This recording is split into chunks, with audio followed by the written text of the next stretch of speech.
Hello and welcome to the Film Ireland podcast. I'm Gemma Creagh and I'm chatting with Rough Magic's Lynne Parker about her adaptation of Marina Carr's Hecuba.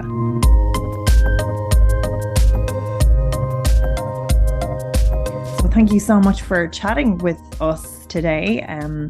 It was a very kind of powerful piece and really suited to the form where that isn't always the case. Can you tell me a little bit about how the project started its life?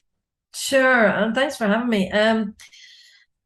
Well, the project starts as all theatre pieces do when you read the play, and the play is extraordinary. Marina Carr has done this really unusual thing where the characters are within the space and all are at the same moment, in the moment they're describing it. So they're actually playing that moment with the person who was in that scene with them. But they're also able to give you an almost objective viewpoint, except, of course, the point is that it's never objective because every story is told in one version, depending on who's telling it. And often the story is told by the victors. So Marina's intention here was to go inside this story and see it from many different viewpoints, but principally of Hecuba herself. And yet you get all sorts of different versions of what she herself is telling you. So it's a fascinating kind of kaleidoscopic prism through which to look at this very famous ancient story.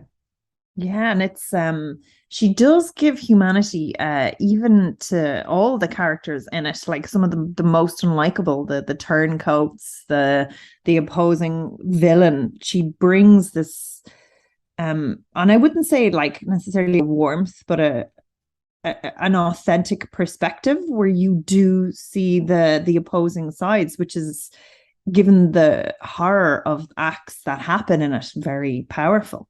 And I'm just wondering, how do you work with the cast in finding that humanity?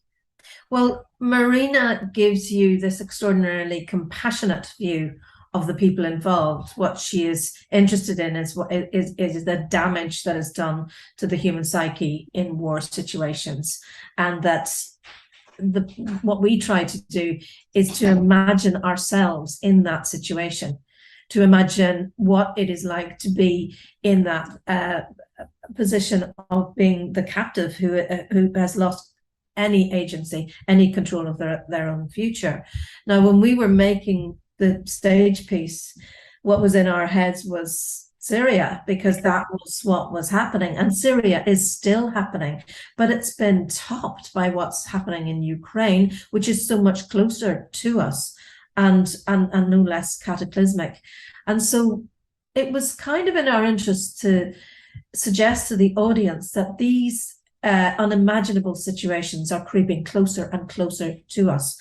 And actually, that is what is happening, and climate change is contributing to all of that. So, without being alarmist, we wanted to say, wake up to ourselves, to our audience, to the whole of Western civilization in a way, because this story of dispossession and enslavement, which was happening a couple of thousand years ago, is coming at us very quickly in our present, in the 21st century. And there's but again, like the humanity is captured very well, and there's some beautiful minimalist moments where a look is captured in a specific way, a kind of back and forth, a tension is captured on screen, and it works very well with the camera. And I was just wondering how you went about directing it for that, because there's very minimalist moments that are captured, and looks and perspective. And I'm just wondering, how do you go about kind of transferring it from stage to screen? Well, as you say, the characters are all given their moment and their angle, and she does allow you to get behind the thinking of people you would normally regard as monsters and are described as such. And there's a huge humanity there. The way we staged it in the end was in the round, or more or less. So we initially were looking for some kind of space which could feel like a place you would be brought if you were about to be shipped out. We were almost looking like for a warehouse or whatever. But in the end, we ended up in our home territory of Project Art Centre, and we really, the design team of Sarah Bacon and Sarah Jane Shields were given the brief of wrecking the space, making it look as if it had just been left in a hurry by people who had been just told to get out. And so you had this very deconstructed space, but the audience were around and within it. So they were seeing these characters from every angle. And in a way that kind of helped when you were making a film of it. But what the camera can do is get right in there and achieve that very intimate relationship with the actors. So yes, you're getting a very cinematic kind of acting style right from the word go in the theatre piece, and then it lent itself very well. And although I've no experience in film, the actors have, so they know how to relate to the camera. And Colm Hogan, the DOP, and myself had to spend quite a while, because, as I say, I know little of film, but I know this piece intimately. He doesn't know it as well as I do, but he knows everything about how you would set up shots and what kind of language you want to use. So we had to really collaborate in getting inside the story. And I think that makes it a piece that is related to the stage work, but very much a cinematic style of performance. And he was fantastic at bringing all that together. And then, of course, the rhythm of the piece itself was beautifully captured by the editor, Tony Cranston. So I had a wonderful team of people working with me to achieve all of this. The actors did, of course, know the piece very well, because they'd rehearsed it for 4 weeks, which I know is not unheard of in film, but it is a little unusual. And of course, they'd performed it in front of an audience for 2 weeks in the Dublin Theatre Festival in 2019. But it was the lockdown conditions that allowed us to go back into the theatre without the audience this time, but that gave the camera free rein, and Colm was able to get right in and around the action of the performances, but also the staging. So yeah, it was tricky, but I think we really got there, and we got there in an incredibly short amount of time. It was 5 days to shoot the whole thing. How many takes?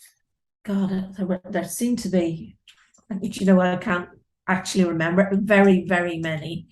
And we had to go through all of the, he shot it from 2 main angles and then other pickups within that. And so there were a lot of versions of each take, and Tony was brilliant at identifying how all this would link together. It was a real collaboration. It had to be, because the movement of the performers on stage, it's tricky. Like, people, there was a lot of line, like back and forth. Like, there was a lot to kind of keep track of.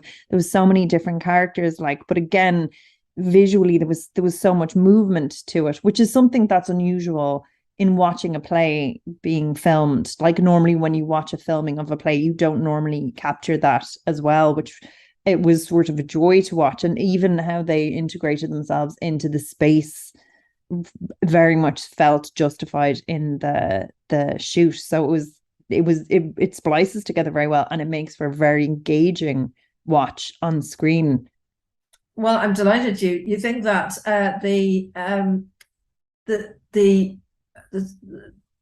What I said to Colm right at the beginning was, if you wanted to make a film of Hecuba, you would not necessarily start here. So rather than trying to make a movie, we were making a kind of hybrid, and that's what it is. This is not unusual in modern theatre, that pieces are filmed, but very rarely, I think, are they done in the circumstances that we had. I was really influenced actually by Louis Malle's film Vanya on 42nd Street, where a piece of Chekhov is filmed within a theatre space, and the theatre itself becomes the backdrop. So we wanted Project in its deconstructed form to be very much the setting for this, and it's stark and it's harsh, but that's the kind of truth of the atmosphere we wanted to convey. So we rehearsed the piece as we had done in project. Colin came and watched it over and over again. And he watched me also get into the action and go around the actors and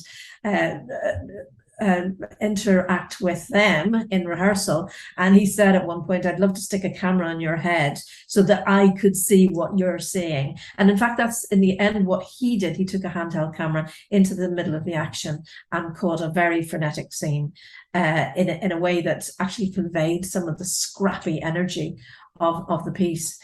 And then, of course, there are other very controlled shots where he's kind of sneaking up on the actors, and you get that sense that the action is being almost like part of a surveillance exercise, because some of the scenes are incredibly intimate.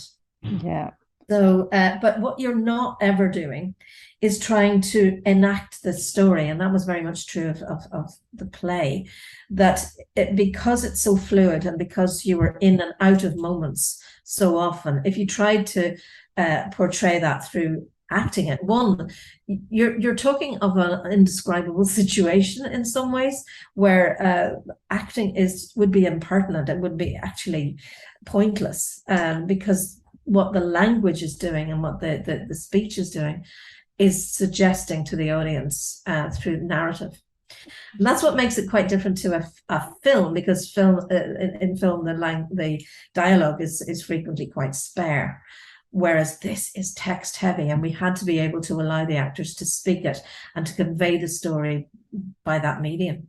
But as a viewer as well, I think one of the things that I would have interpreted from it is that this is their relaying of the story, which is very much so in scope, but this is the trauma that has been haunting their internal mind. So that kind of narrative that form feels very truthful in this scope as well, because it's all about how the violence, the pain impacts the characters. And I think that's one thing that is very much so captured so well as a viewer, is that the truth of the pain, and the performances really carry that very strongly, is that truth of the trauma. Absolutely. What they are telling you is what they felt very viscerally at the time, and there is an apparent distance from it, but they are all witnessing it. All of the actors, all of the characters are in the room, so they all hear what is being told, and they're all reacting to that as much as to the memory that they have of the moment. And they're trying to get across to the listener, to the audience, what's going on. So the performance style is very challenging, because you have to be able to be objective and also experiencing fully both your memory of the time and your reaction to what the other person is saying about it. And that took a lot of practice. So it was inch by inch at first in rehearsal, and then when you get it, the actors experienced a kind of exhilaration, because it was so fluent, and because they were in, out, around, and above, and right at the center of what they were describing. And then they were assisted by Carl Kennedy's amazing score, which is both sound design and composition. So the sound design actually was an almost imperceptible but very powerful undercurrent to the whole thing. And then you get this wonderful music which bridges the scenes and really kind of adds to it. And when we were talking about how the music would work, it was very important that it wasn't attempting drama. It wasn't prescribing the audience's reaction. It was adding something that Marina referred to early on, which was that the women have a civilizing force in this story, and that the music was actually part of their voice. So it's very beautiful, and it's simple, and it's quite Greek in a way, and quite ancient, and much of it beautifully sung by Karen McCartney, who was within the cast. And so the balance between the horror and this civilizing force, part of which is memory and how you can control memory, is really the balance of the play, and the tension that is created between those two almost opposite forces. Can you tell me a little bit about the cast? The Aislin McGuckin takes on this extraordinary role of Hecuba, and you need someone who has a huge emotional range, but also that imperiousness, who has the poise to deliver this person who, as Marina says, she's a queen. She's not necessarily a nice woman, but she's a queen, she's a ruler, and she needs to be able to command a situation. And you see the process where that disintegrates beneath her, that her whole sense of herself and her position and her city and her family is eroded. And no one could map that better than Aislin, who really takes you on an incredible arc, and is matched by the extraordinary might and power of Brian Doherty, who is playing Agamemnon, who has also a complex story and is portrayed as this thug, this brutal soldier. But you are allowed to see the emotional cost to him of the things that he is asked to do. And then you've got the family of daughters, Cassandra, Polyxena, who ends up being one of those sacrificial characters. And then the ancillary characters, in a way, of Polymestor and Neoptolemus, who are part of the detritus of this war, but to whom Marina gives an awful lot of time, as she does to Odysseus, the sly fox, who is the political agent within all of this, and then the very poised young son, who is played by, in our production, by Gillian Buckle, who's a female actor, and who manages to get inside that character beautifully. And I just want to say, what was the purpose of the recording? Was it to get this on stage for COVID? Was it to be released ultimately? Was it to capture the truth of the moment? Like, what was the purpose of the recording at the time? And we were incredibly proud of that production, and it ran at the Dublin Theatre Festival for a couple of weeks. And then, of course, you would find that we had every intention of taking it on tour. But the fact is that it's quite an expensive show to mount because it's a big cast. And also the pandemic stopped everything in its tracks. So we had funding from the Arts Council to do our normal year's work, and a lot of that had to be postponed. And we asked them, could we use that funding to make the film? Because it seemed like such a perfect opportunity, and this wasn't going to come again. And that's how it came about. We also were very interested, because of the nature of the production, in how it would come across on film. So we were able to take that money and to put it towards the making of the film, which then becomes an entity in its own, which doesn't, I think, preclude us remounting the stage show at some point. But it's wonderful to have this capture, in case that isn't possible anytime soon. And the idea is that it will be shown across the country, which is fantastic, which will reach audiences that wouldn't have been coming to the Dublin Theatre Festival, and maybe we wouldn't have been able to go on tour to. And also it might have a further release later on, and possibly find a broadcaster to release it elsewhere. So now we've got the best of all worlds, because you have two, I think, very strong works of art, a stage show and a film, which can complement each other and perhaps help each other on the way. And it definitely, like, something happened during COVID where a decentralization. So many people moved from Dublin, which is prohibitively expensive, and like that as well. Like there's the conversation of access, where it isn't always possible to deliver shows of that scope. So even to get to experience it, like I found that at the time, my circumstances changed, and it was just such a great thing to have things available that I would never have access to given the certain circumstances. So I think, and like that as well, like, and we don't talk about as much about people with mobility issues, or, you know, like people that otherwise these experiences mightn't be open to it. So it is lovely, again, to capture it, to get the feel of it. But I do think that this was done very well, and it was a good example of capturing that truth of the piece, which isn't always kind of easy to do as well. Yeah, well, I mean, we have recorded the other shows that we did, Solar Bones and Glue, but we weren't able to get the access to filming time that for those shows that we did for Hecuba. Although Solar Bones was shot with 3 cameras and a single take, and it's a brilliant piece. But Hecuba is in a different form. It's a different beast altogether. And yeah, I mean, I agree with you about the access issue, and certainly it's one of the things I'm noticing is how many artists are actually moving out of Dublin and are making work around the country. So, you know, hopefully this will start a movement where people are expecting things to come to them a bit more, and that we can deliver them in this way for this scale of work. But what is excellent is that we were given the time to make Hecuba a complete piece and not just a film capture of a stage show. This is something that has moved into different territory. Yeah, it does, and but that's it. Like, you get that as a viewer. Like, it works so well, and you were brought on all of these characters' journeys and really sold it. And again, because I think we're so restricted by form, even the form of film. But I do think theater has been creeping into film more, or like maybe that's my perspective of it these days or whatever. You do feel like that with the shorts that are coming out now. Like there's more of an emphasis on dialogue. There's more of an emphasis on changing narrative structures, because I think for so long, and I do think it's again to do with changing tastes and a hunger for something different. And I do think this is that, like, it fits into that, where it isn't a 3-act.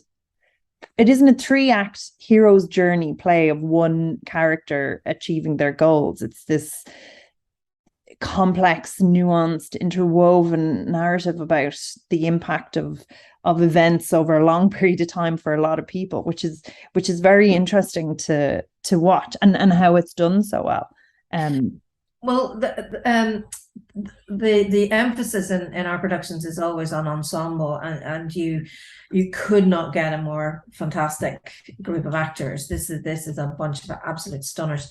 So, you know, the whole piece really is predicated on the writing and the performances. The actors deliver an extraordinary, and some great direction that allows it to happen. Well, thank you very much.